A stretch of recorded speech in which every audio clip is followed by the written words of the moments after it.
Welcome everyone to Dropkick DiSKussions presented by Sportskeeda. I'm your host, Korey Gunz, along as always with wrestling expert Tom Colohue. Tom, how are you doing? I'm doing pretty good. I've got a hectic week ahead, but when it comes to wrestling, that's pretty much constant, isn't it? We've got Super ShowDown on a Thursday, which, once again, not watching, but we'll still undoubtedly be getting a lot of news out of it when you consider that we had flight problems and everything last year. It was late last year. So keeping me to the ground on that one. Yeah, I'm sure we'll have a lot to talk about this upcoming week and a lot to talk about tonight. In fact, we're going to lead off with some late-breaking news. WWE.com just reported about an hour ago from this recording that Samoa Joe has been suspended for 30 days for his first violation of the wellness policy. Now, this news comes at kind of a weird time. The timeline for all this is a little bit questionable.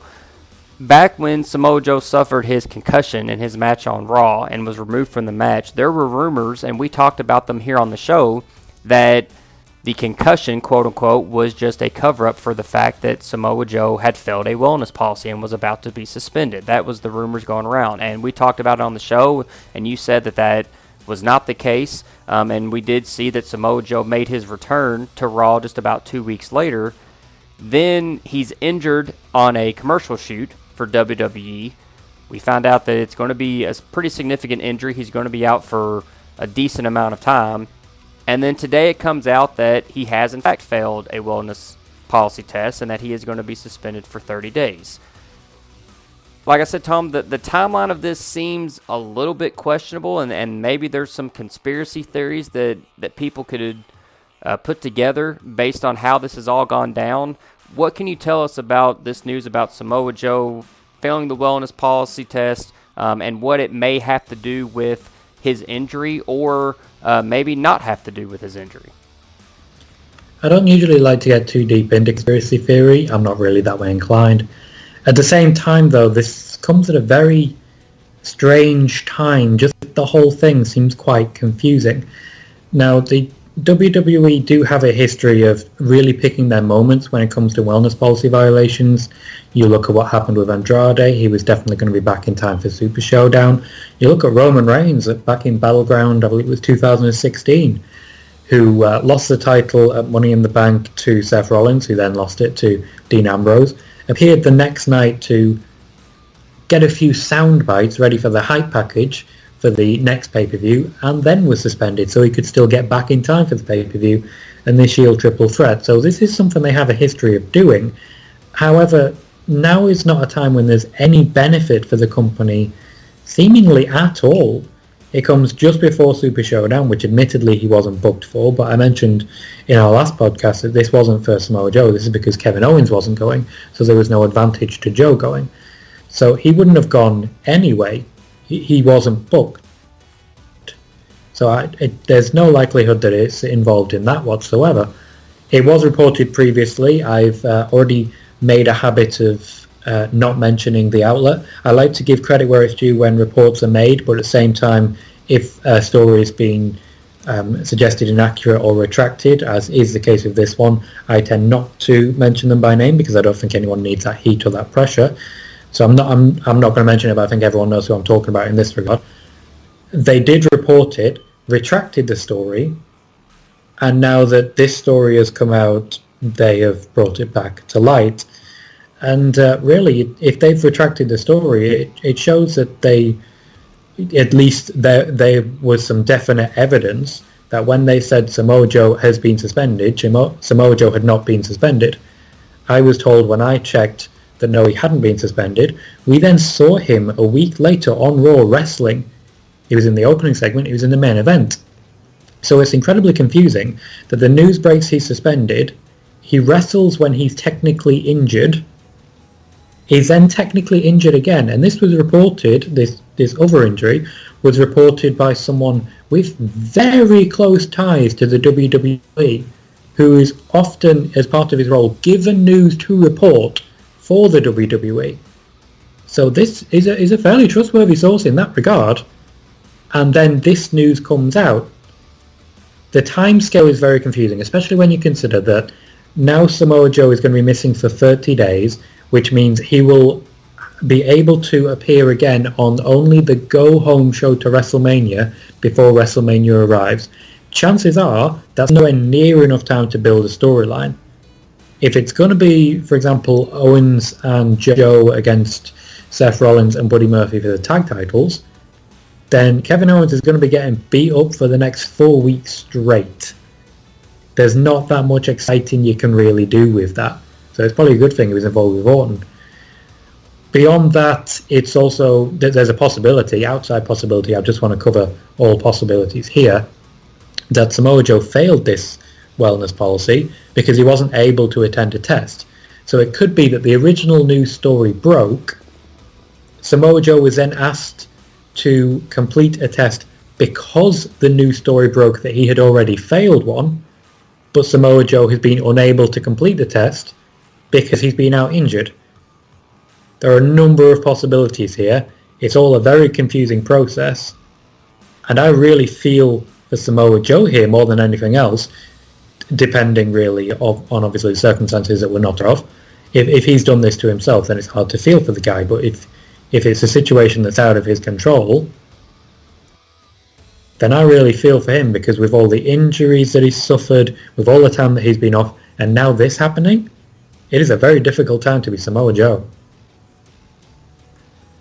I know you said that you're not one for conspiracy theories, but I'm going to throw one at you anyway and just get your opinion on it. Let's say, as you said, we know that the WWE has a bit of a history of selectively, shall we say, enforcing their wellness policy or their wellness policy violations. So let's say that Samoa Joe, back when the story first broke that he had failed a wellness policy test, actually did fail that test. And the WWE thought, well, it's only your first offense. You're involved in the main storyline on Raw. We're just going to sweep this one under the rug. Maybe they fine him or punish him somehow behind the scenes, give him a slap on the wrist, but say, hey, don't do it again. It's your first offense. Then he gets injured in the commercial suit. He's going to be out for an extended period of time anyway. WWE gets cold feet. They don't want this to come out maybe in the dirt sheets or somehow come out around WrestleMania time that Samoa Joe failed a test and wasn't punished.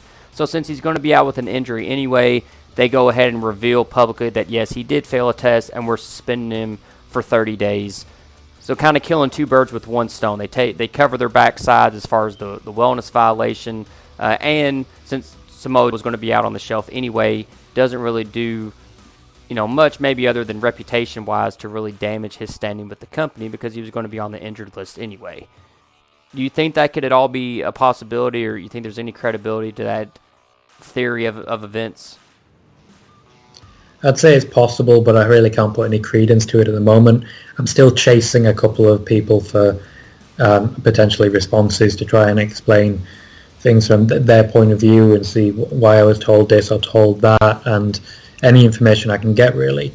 That is a possibility. In a similar vein, it's possible that there was no intention to punish him, as you're suggesting, and then they saw that it got out already, and that forced their hand.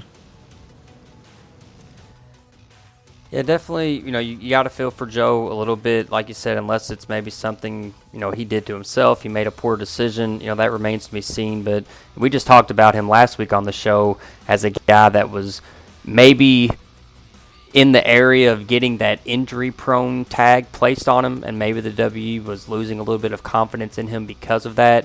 Then now he gets this wellness violation tacked on top of it. You got to think that, for all intents and purposes, maybe things are not looking that promising for Samoa Joe in the future. But time will tell, and as a fan of Joe, I certainly hope that things work out for the best for him. Let's move on to Monday Night Raw and get your Raw reaction. A lot of things going down on this past Monday's edition. And the first thing I want to talk about is the Kevin Owens-Seth Rollins feud continuing. And this feud really seems to have a lot of moving parts going on with it. You've got Rollins versus Owens as kind of the two main catalysts in this feud. But Rollins is also now a tag team champ with Buddy Murphy. And then we saw the Street Profits introduced into the storyline last last week, and then they got singles matches with both Rollins and Murphy, respectively, on this week's edition. AOP and the Viking Raiders were nowhere to be found this week. Randy Orton was involved with Kevin Owens this week, so he gets, kind of involved in that. Again, Owens and Rollins seem to be the singles feud that they're aiming for. But also, Rollins is carrying around a tag team championship. What are your thoughts on the developments of this storyline, the way that they've built this up, and where do you see this going? Could this be something we see ultimately culminate at WrestleMania? I'm not sure it'll go as far as WrestleMania. Unfortunately, I don't see the Street Profits being on the card for that. But they've mixed up a lot of storylines in this week's Raw. There was a lot of different things going on, a lot of people interwoven. Street Profits have been out of prominence for a little while. Now they've come back into it, and they are quite cyclical. But it wasn't too long ago, of course, in the UK in Manchester, 2-3 months back in November, when Street Profits and Owens were tagging with Rollins against Imperium. So it's amazing how quickly things change. When it comes to the match, I think there's a number of possibilities. The most likely of them are that it's just someone who is willing to go to Saudi Arabia, get a match, get a bit of a push out of it. Viking Raiders have been heavily involved in this. AOP have been heavily involved in this. They don't need to be there all the time. So it's good sometimes to just refresh that. And absence does make the heart grow fonder in that regard. Street Profits could certainly give them a very good match. Buddy Murphy, incredibly athletic, as are Street Profits, of course. And we know what Seth Rollins can do. So it adds an extra element to the match and also keeps them apart a bit more. When I mean apart, I mean Seth Rollins and Kevin Owens. Owens, we know, was never going to Saudi Arabia. Samoa Joe, we now know, was never going to Saudi Arabia either. So there are questions worth asking, but it seems like this is the right match for this. I don't know if the Viking Raiders have really had much of a chance to get much revenge yet. But I do think they'll be in the mix come WrestleMania, so we'll see in regards to that. Yeah, and I thought they did a good job at it with the referee element, the referee being on the side of Rollins in the match. You kind of interwove Orton into it just for a week. We know he's probably moving on to bigger things concerning Edge as we get closer to WrestleMania. But I thought they did a good job, like you said, putting a lot of different players into the angle and, hopefully ultimately getting to the end game, which will be, you would think, Seth Rollins versus Kevin Owens. The only thing that sticks out to me is what they're going to do with the tag team championships. At that point, I would think that for the sake of the storyline, Rollins and Murphy will have to drop them at some point, either to the Street Profits or maybe the Viking Raiders, so that Seth can move on to more of a singles feud. But I do like that they're giving, a lot of different people some chances and kind of weaving them into the storyline, and it's not just, rehash of, kind of what we've seen and we've talked about with the Roman Reigns Baron Corbin storyline, where every week it was just some sort of match with Roman and Corbin. At least over on the Raw side, they're mixing things up and keeping it fresh. I think are a lot more fresh than some of the main event feuds over on SmackDown, in my opinion. I would agree with that. Raw's been quite exciting over the past couple of months. I think since Heyman really took over, there's been a clear change in direction that's been very well received. Even though Raw still is a bit difficult to watch sometimes because of how long it is. Like, they set up a segment in the opening and they set up the main event, and then you have to wait 2.5 hours to get to the last 15 minutes to watch the match. Right. It's not enough to keep me the whole time, which is why I'm glad they're able to interweave and make things interesting like this. I always used to like it early on when they did the 3 hours, when your first segment would set up the end of the second hour, and then at the beginning of the second hour they'd set up something for the end of the third. That doesn't seem to be how Heyman likes to do it, but he's doing a very good job, so I'm not going to argue. We also saw the contract signing for the Women's Elimination Chamber match on Raw.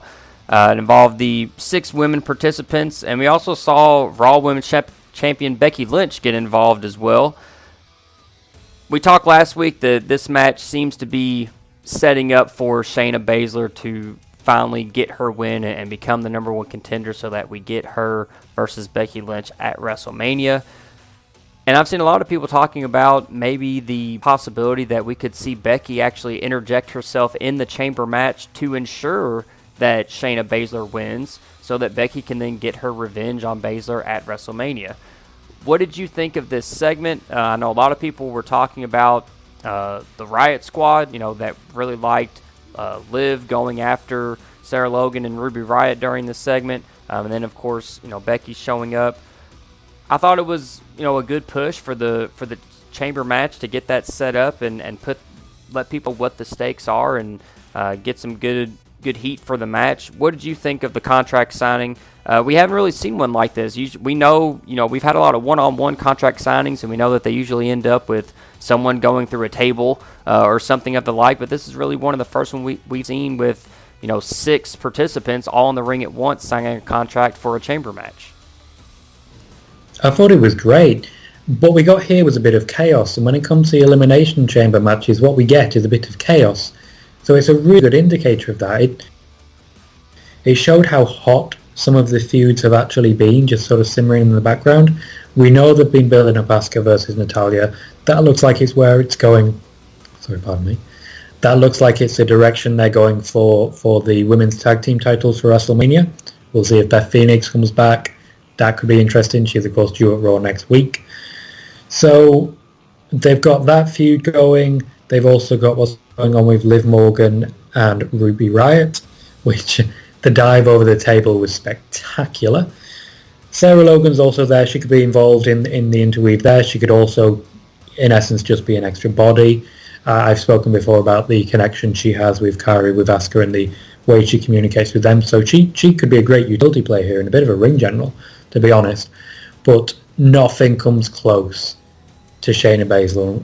Unfortunately for all the other women, but at least they have interesting things to occupy them. Even though the winner seems fairly obvious in Baszler, the fact that everyone else has at least some sort of storyline or something interesting tying them, that's what really makes this match look like it's going to be a lot of fun. I think Baszler, obvious choice, also the right choice. And I think you put that woman in the Elimination Chamber, you line her up against someone as physical as Asuka, which is what they did in this contract signing. You get her involved with Natalya, someone so clinical and with just such talent for wrestling and making it look good. There's some real talent going to be in that ring, and this really did add to the hype for it. Last little piece of development on Raw we're going to talk about, and I almost feel guilty doing this because I know I've been beating you over the head with this the past don't do this to me again. couple of weeks, but I think it bears talking about. Your man Rusev, we learned that he is now out of the gauntlet match at the Super ShowDown in Saudi Arabia. The writing on the wall as far as Rusev and his contract negotiations with the WWE and how this is all going to ultimately end up. Sadly, it looks like it is. I've gone on record a few times talking about how the WWE view the contract situation with Rusev. They've made him a top priority. Paul Heyman's been on a mission to try and get it done. I've said these things before. Rusev, by the sounds of it, just isn't willing to talk about it anymore. This looks like it's the straw that broke the camel's back. Now, I know that there are rumours going around that it's due to a back injury, but AJ Styles is also only just cleared, so in a gauntlet match there are ways they could work around it. They've made their choice. It could be, late in the day, Rusev said, I'm not going to Saudi Arabia. Unfortunately, when it comes to a Saudi Arabia show, we cannot rule out the possibility that that's the decision that he's made. It could be something as simple as them saying to Lana, no, we don't need you out there. We don't need you involved in this or that. And he's taken that the wrong way. I don't know if I don't believe Lashley's actually booked, is he? Oh no, he's in that match. No, he's in the gauntlet. He's in that match. So it could be something as simple as she introduced Lashley at Crown Jewel previously. I believe that was going to be the plan again, to get another woman sort of on the card. It could be that they've been told, no, that's not happening, and he's not taking liking to that, so he decided not to go to Saudi Arabia. But there are a number of possibilities. The contract seems like the most obvious one, but obviously there is talk of the back injury as well. There is a possibility just because it's in Saudi Arabia. I don't want to say it's definite, But at the same time, even if it was definite, I'm a big fan of Rusev, and I don't want to say it's definite. It's a real shame he's not going to be in the match, but it's quite telling that they're not willing to try and work something out to at least get him the exposure. Because the very first Saudi Arabia show, they were so behind Rusev that he took on The Undertaker. And if you remember, the fans were so against it that he was pulled from that match. And then the fans were so against him being pulled from that match that he got pulled back into that match. Because there was just some fundamental misunderstanding that people thought, oh, it's bad when you wrestle The Undertaker. Why? The fans, as much as anything, have been up and down constantly, and it's been a rough road for Rusev to try and get to the level that I think he's capable of. I don't think he's reached it with the WWE. It doesn't seem like he thinks that as well. So we'll see what he does next. I wish him all the best. I really do. Let's talk a little bit about Super ShowDown. As you mentioned, it's coming up this Thursday, and if you weren't really paying a whole lot of attention, you may not have realized that this past week's Monday Night Raw was essentially the go-home episode for Super ShowDown. And just from watching Raw and just kind of looking back at the momentum and how great of a show the Royal Rumble was, lauded by fans, was accepted as being a really great show. And then you kind of look at some of the weeks of television that preceded that. I feel like Super ShowDown has kind of been a bump in the road on the road to WrestleMania. We've got Elimination Chamber coming up, and that has a lot of high matches that pertain directly to WrestleMania, like the women's chamber match. And I feel like Super ShowDown is just kind of there. Most fans feel like that they kind of know that nothing that's going to happen on the show is going to really have any effect on what happens at even Elimination Chamber, much less WrestleMania. But I look at a guy like Drew McIntyre, and you made a tweet on Twitter about this a little earlier this week, and I thought that you were spot on with it, that a guy like Drew McIntyre, who had so much momentum after winning the Royal Rumble, really since then has had no real story. Since then, he's basically been in a feud with Paul Heyman. He hasn't had a whole lot of interaction with Brock Lesnar. Brock Lesnar's been sidetracked with this match with Ricochet for Super ShowDown. So really all we've seen with Drew McIntyre is segments with MVP and, the sit-down interview that we saw this past Monday. And even as a fan of Drew McIntyre, I feel like that he's lost some steam that he gained at the Royal Rumble, and I feel like Super ShowDown is part of that, because a lot of the story time the TV time has been dedicated to developing some sort of storylines for Super ShowDown as opposed to Elimination Chamber and then heading into WrestleMania. Do you feel the same way about the Saudi Arabia show, the timing of the show, that it was maybe a poor choice by the WWE to put this show on this date so close to Elimination Chamber and also so close to WrestleMania as we build towards, the big show in April? I think it's an awkward spot, particularly because it steps on Elimination Chamber and planning for that. So that will have affected momentum, but it should have been very easy to get Drew McIntyre on that card if Drew McIntyre wanted to wrestle on that card. It shouldn't have been difficult to find him a heel of some kind to just squash en route. I mean, they could have just put him in another handicap match with Gallagher and Anderson, have them trying again. You could have lined him up against a number of different tag teams and done that exact same thing. You could have found something for Drew McIntyre, but at the same time, that's what they've been doing on Raw with MVP. They've been finding something for Drew McIntyre, and it's not enough. He's going into what he's stating as the main event of WrestleMania. So he's hung his hat on that, which means chances are it's now going to happen. So he needs to be main event of WrestleMania ready, and he has gained a lot of momentum from the Royal Rumble, and I feel like it's slowly ebbing away a little bit. I'd like to see him take on a heel of some caliber. I would have enjoyed seeing him on Seth Rollins, maybe with Lesnar getting involved to ruin the match, as it were, at the end. I'd love to see him wrestle Bobby Lashley at the moment. Bobby Lashley's in a good position to be a heel to overcome. It's a shame Aleister Black ended Eric Rowan's undefeated streak, because Eric Rowan could have been a good person to stop the run of on Raw. That could have been very useful for McIntyre leading into it.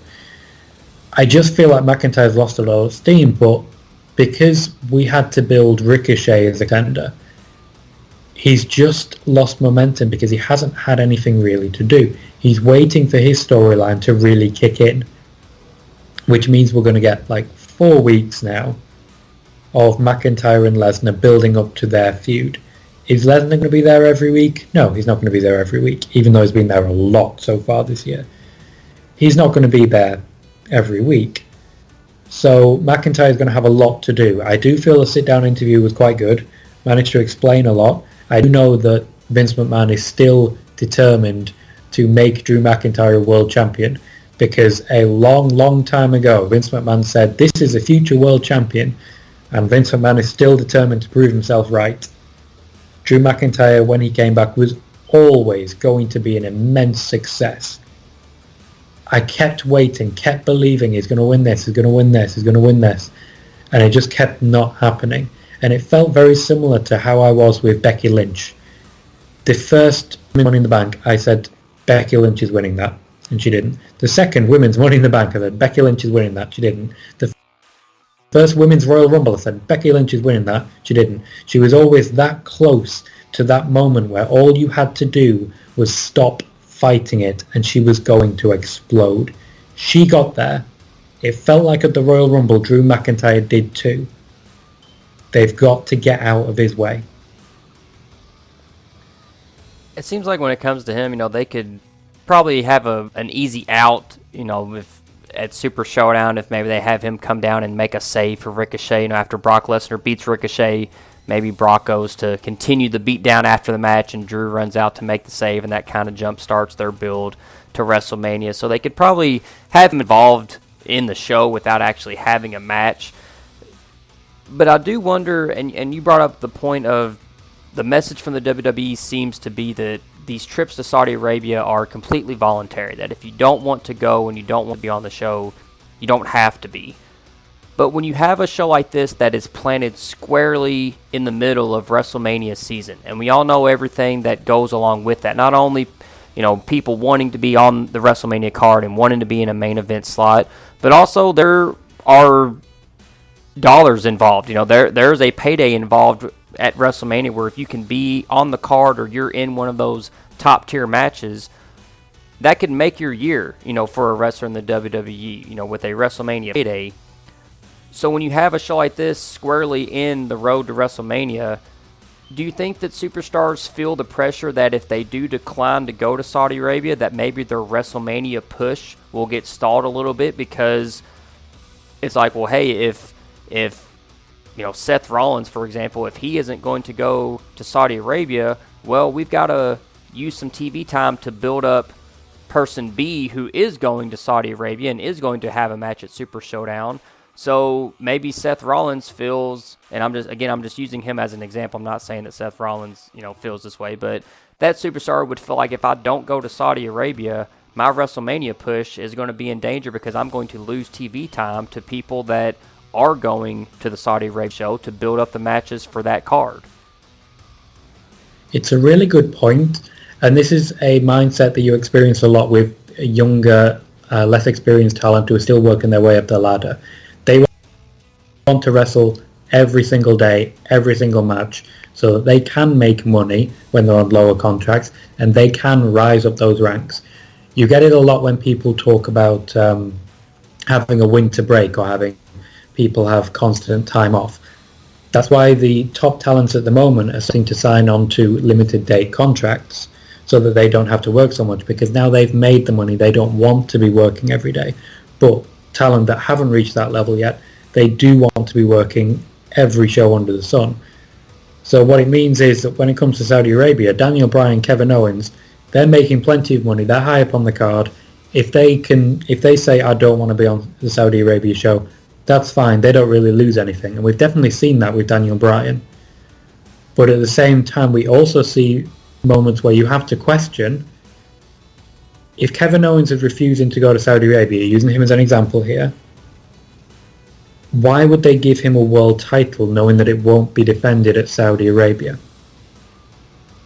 So that's something they have to be aware of, because that's that top level reach. If Kevin Owens is the WWE champion and they're going to Saudi Arabia in April, let's say he wins the championship at WrestleMania, a month later they're going to Saudi Arabia, he's not going to have that title when he gets to it. That's not going to happen.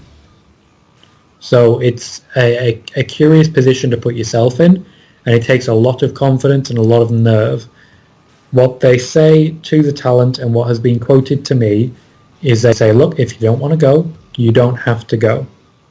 It's up to you. That's what they're saying. Sounds very magnanimous, and really, in many ways, it is. But there will be reactions to that. There will be consequences, even if they're not, shall we say, direct or intentional sometimes. There are always going to be some sort of consequence to any action. So it's a tricky one. It's a difficult position to put yourself in, especially when you do it voluntarily. But people have made that choice, and I give them all the credit in the world for standing by what they believe in. Well, let's look ahead to WrestleMania itself. We talked a little bit about some of the matches that we could see on the card at WrestleMania 36, and this past week there was a report that broke of a reportedly match card leak that included 14 matches, 6 of them women's matches, and on that card was a couple of matches that have already been confirmed: Brock Lesnar versus Drew McIntyre, and also Rhea Ripley versus Charlotte. We've talked about here on the podcast that we feel pretty confident that Becky Lynch versus Shayna Baszler will be on the card, The Fiend versus Roman Reigns, and we also talked about the possibility last week of Naomi versus Bayley, and also John Cena versus Elias. But then some rumors and reports came out late last week that maybe this WrestleMania card is in a little bit of flux, that some of these matches that a lot of people have felt really confident in and seem to have seen coming from a mile away, maybe the WWE is thinking about going in a different direction. And I know that we're past the golden age where the main event of WrestleMania would be penciled in a year in advance, and all of the planning for the entire year would be leading up to that one match. And I know that things are in much more state of flux, and there are a lot of changes that go on from week to week and month to month in the WWE than, in the past, in the 80s and 90s. But are you surprised to hear that maybe just less than 2 months away from the biggest event of the year, that there may be some backstage in WWE that are having second thoughts about the WrestleMania card and some of these matches that they may have had planned for a long period of time, and now we're here, like I said, less than 2 months away from the event, and maybe they're getting cold feet on some of these matchups? I'm surprised that they're doing it now. I'm obviously aware that the wrestling card has been in a sense of confusion because of the amount of roster changes that have been made this year, and with everything with Fox, with NXT raising to the level that it's in, they wanted to get that in. So there have been a lot of last-minute changes and changes of direction. The Fiend versus Roman Reigns was penciled in a long time ago, but we only just reached it now, if that is in fact what's going to happen, because apparently that's one of the matches that have changed. So it's a tricky one. There are obviously some people who are no longer available. We have to look at the possibility of Rusev not being there. We have to look at the possibility of Samoa Joe not being there. We have to look at the possibility of someone like AJ Styles not being available, Sasha Banks not being available. So they have to adapt to that. If the possibility of Bayley Naomi is still the match in question, why are they doing it a Super ShowDown? So that's a confusing one. Lacey Evans seemed to suggest that we were going to have another women's Elimination Chamber match to decide the opponent for Bayley, which would mean 3 Elimination Chamber matches on one show, which is, I gotta be honest, I don't mind 2, but 3's a bit overkill. Just, for me, that's a bit overkill. Although I wouldn't mind if the Chamber was involved when we saw Otis take on Dolph Ziggler. Just, something to throw Ziggler into a few times. Boo. Anyway, the rest of the matches, John Cena is a late addition. He's been he's been campaigning to get himself onto the card, and I didn't confirm last week whether or not the match of Elias was definitely the plan, because I hadn't had it confirmed that it was a plan. And now here we are hearing that it might not be the plan after all. I'm still confident that John Cena will not be involved in any sort of championship affair. I do think we are going to see The Fiend versus Cena at Elimination Chamber. Don't quote me on that, but that's what I believe. And that would eliminate a lot of the need. In addition to this, Goldberg is likely to wrestle twice in the space of just over a month. So I'm not sure he'll be on the WrestleMania card. And really, I'm not sure we need him on the WrestleMania card. I think they look to the legends in Saudi Arabia because they don't have that many people available. They don't want to fly everyone over, especially now when they've got contingencies in place. That's one of the reasons Cena's appearing now, because he can fill up a segment even if nobody manages to fly back on time. And that's why they've done stuff like they've pre-prepared a Fiend segment and things like that. They've got something on pre-record. They've got a separate charter flight ready just in case. They've made backups for it. So with WrestleMania, it's likely that there will be some changes. I don't think there'll be as many changes as on that report. I still think Cena Elias is likely, and I'm still confident that we're going to see Wyatt versus Roman Reigns. Let's assume, I threw out kind of the top 6 matches that we expect to see at WrestleMania there. So let's assume that it is more likely than not that will be the card that we end up with when it's all said and done. But just pure speculation, or even just fantasy booking, just as a fan, if you were to pick a match that was the most likely to be changed, which match do you think it is, and how do you think that it'll change, or what competitors do you think may get switched in and out? I think the most likely match to change would be Bayley versus Sasha Banks, which was the original match planned, and now we're just not sure whether Sasha is going to be available for it. There's also a likelihood that, obviously we've heard the rumour that it's going to be Styles versus The Undertaker. I'm really not sure on that match. That's the match I'd like to see changed. I spoke about this last week, where I don't think that match does anything for either man.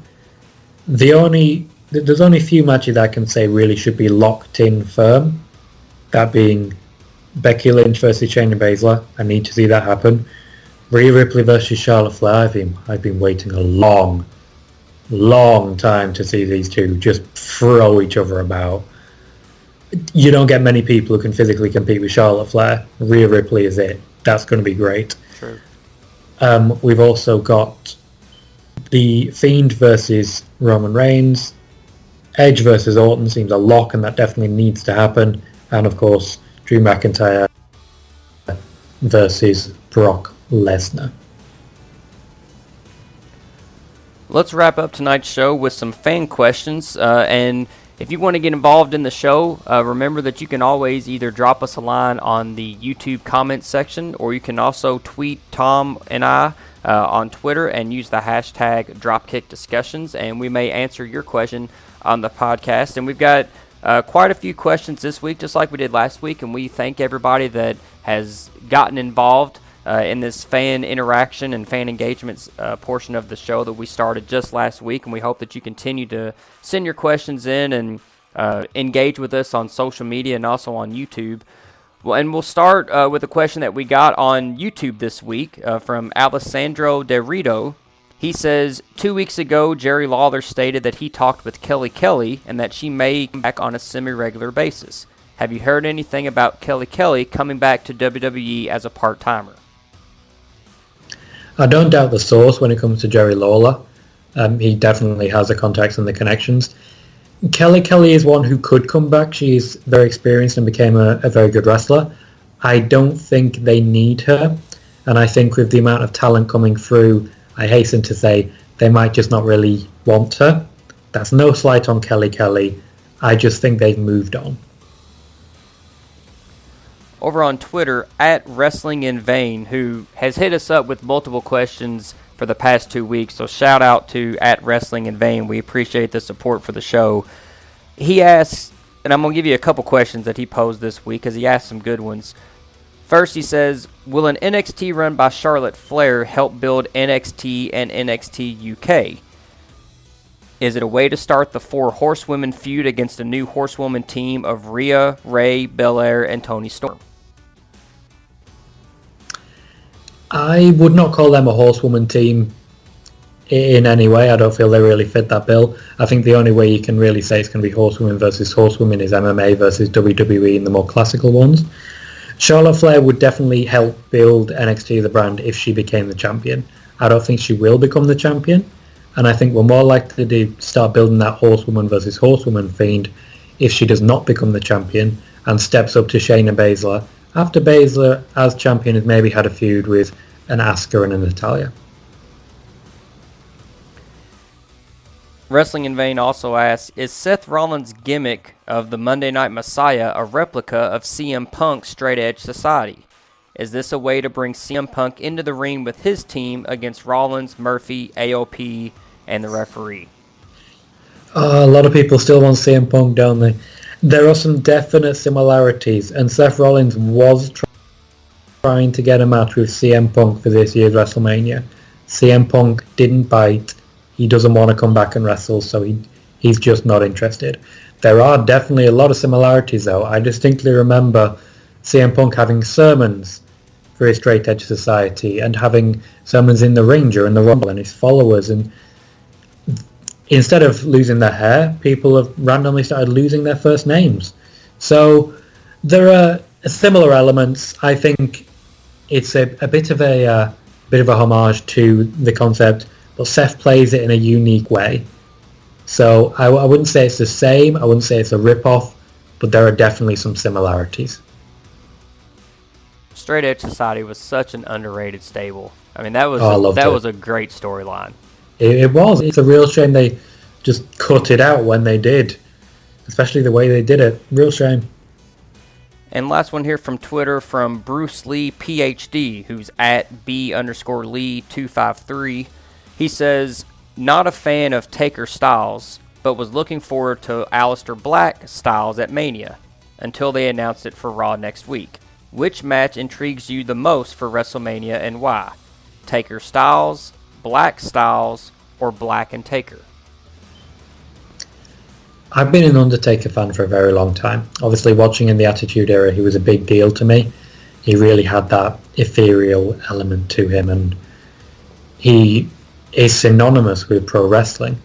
At WrestleMania 33, when he was retired by Roman Reigns, I'm not ashamed to admit, I cried. That was like the last bastion, because as you grow up, as you grow older, these larger-than-life heroes, these unstoppable superheroes and monsters and great things all fade to the background, but The Undertaker still had that quality. And when he retired and he took off his hat and he kissed his wife, it was like the last true immortal had faded out of my psyche. Huge Undertaker fan. I'm far more interested in AJ Styles versus Aleister Black. It's been a long time since I've enjoyed an Undertaker match, probably WrestleMania 33 as I mentioned. And I think what I enjoyed there was the fact that he was struggling to get up in some segments, and he looked and acted, even though we know he was capable of doing differently, he looked and acted like he was completely past it. Those little elements, little bits of storytelling were magnificent, especially when you consider some of them look like botches and some of them undoubtedly are botches, but then when he tries to do the sit-up and he can't sit up, that was majestic. AJ Styles versus Aleister Black sounds like a much better match to me. And I think that's going to be incredible on Raw. It's interesting that they're now reporting that The Undertaker, well, I say they, it's now a rumour, that The Undertaker is apparently going to be flying out to Saudi Arabia. To my knowledge, he was due for a match. The match fell through. I do believe at this point that it was going to be with Styles at Super ShowDown. But they seem to be cramming things together quite quickly here, and that's something that could still change by the sounds of it. That would definitely be interesting to see the dead man show up at Saudi Arabia, maybe set up a WrestleMania match. Not too long ago, we heard rumors that Sting was going to return to Saudi Arabia show. We talked about that here on the podcast. You did? Certainly a long shot, but we know how much fans have been clamoring for a Sting Undertaker match at WrestleMania. We do know that a lot of people have been clamoring for that, and I think it is more likely to be in Saudi Arabia than not at this point in time, unfortunately. They seem to be working on something with WrestleMania, and they've been doing this with a lot of shows recently. They've been trimming down the overrun and trying to keep the shows a lot more contained. I think one of the reasons that Triple H isn't on the card, because if you tell him to go out there and have a 15-minute match, he'll come back having had a 50-minute match. His match with Batista, as interesting a story as they gave it, it derailed the card a little bit. And I say that with all the respect in the world for both men and the wrestling that they do. And the show that they did put on, their matches are long, their matches are slow. That's their style now. Triple H has always been that old school style. Long, slow. They don't need that on the card at this point. The Undertaker's matches at this point are quite similar in that regard. Quite long, quite slow. So maybe they're just trying to contain it. I think if we had The Undertaker and Sting there, same thing would happen. Quite long, quite slow. I do not believe that Sting has in any way been booked to return. I think they would have announced the match a long time before if they were doing it. But it's certainly possible that the match that Undertaker was supposed to have was against Sting, because it did fall through a number of weeks ago. Yeah, I agree with everything that you had to say there about The Undertaker. I'm a huge Undertaker fan myself. I was thankful that I got to attend WrestleMania in New Orleans, and when he took down John Cena, and got to witness a WrestleMania entrance and a WrestleMania moment from The Undertaker. As a fan, I enjoyed that and was thankful to have that experience, but I'm like you, as much as I hated it at the time and hated the guy that they picked to do it, I do wish that after he lost that match to Roman Reigns, he could have just stayed away. I thought that was a perfect send-off. Like I said, as much as I, at the time, was despised Roman Reigns and hated the fact that he was the guy that they picked to quote-unquote retire The Undertaker, the whole thing with the hat and the jacket and the gloves, and I mean, I thought it was just perfect. I'm like you. It got me in all the feels when watching it live. I mean, it was just surreal to watch that happen. And then, like most wrestlers, he came back, and now that's lost a little bit of luster. But seeing some of his performances since then, and some have not all been his fault, but I do wish that maybe that was his swan song, and that could have been the last match that we saw from The Undertaker. I completely agree. It was such a perfect ending, and then he just came back. Well, we hope that you come back and continue to check us out here every week on Dropkick DiSKussions presented by Sportskeeda. Again, make sure that you're following Tom on Twitter at Colohue. You can follow me on Twitter at Korey Gunz. Make sure that you are subscribing to the Sportskeeda YouTube channel. Give us a subscription and also a like on the Dropkick DiSKussions podcast videos.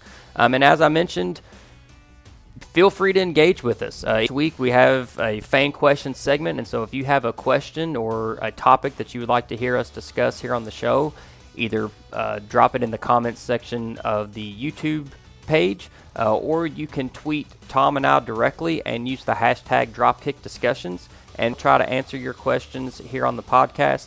You can also check out Tom's personal YouTube channel, where he will do personal videos and talk about topics that not only do we cover here on the podcast, but as we always mention, the world of wrestling is huge, and there's always lots of things going on each and every week, and so Tom covers a lot of stories that he reports on that we just don't have time to cover here on the podcast. So if you want even more of Tom's reportings, make sure that you go over and subscribe to his personal YouTube channel as well. We appreciate everybody tuning in this week. Enjoy Super ShowDown, and we will see you guys next week right here on Dropkick DiSKussions presented by Sportskeeda.